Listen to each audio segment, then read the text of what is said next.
Alright, so I just got my 7500 out of the box, put it on the counter, wanted to see it next to my 5200. The first thing I was interested in was the power cord, even though it's an absolute non-issue for me. Both blenders have additional slack in the base. Both blenders look like they have the same length power cord out of the box, so no real difference there.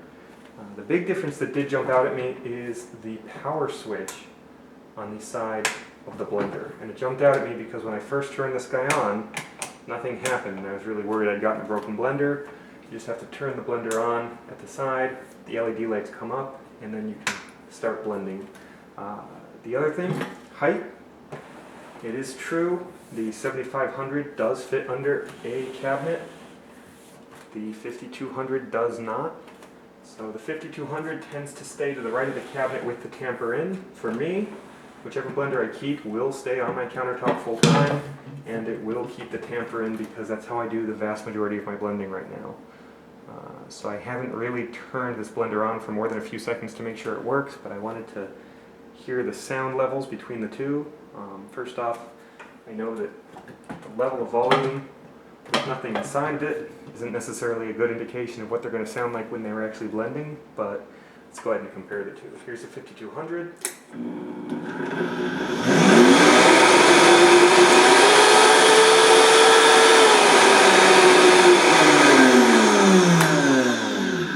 Alright, so he is loud, and 7500 is supposed to be a little quieter.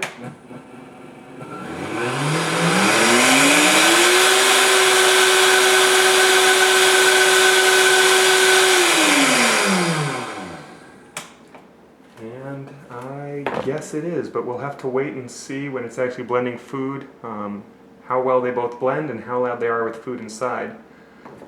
So the one thing that jumps out at me as I do that test is not necessarily the sound difference, but the dial.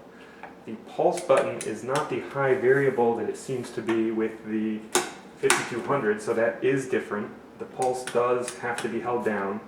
The high variable, you just return it to variable and dial it back to 1 when you're done using it. Dial up to 10 and then you go to high. I'm not sure how that's going to work here on this one.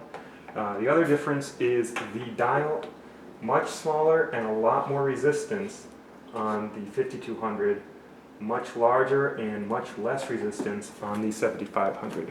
So that's some initial impressions from getting my hands on the 7500, and I'll be happy to answer any additional questions people have.